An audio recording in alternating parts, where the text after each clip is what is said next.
اف گوندê şewtî ye. Gundê herî kevnar li bajarê Qamişlo.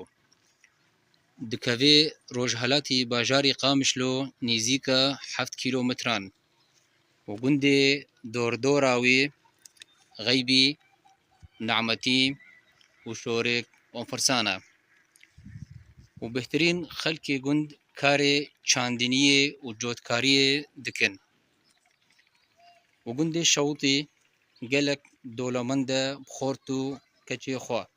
Hene li gund gelek pawernamê bilind, doktor û muhandis û helbestvan û gelek kesên sinetkar.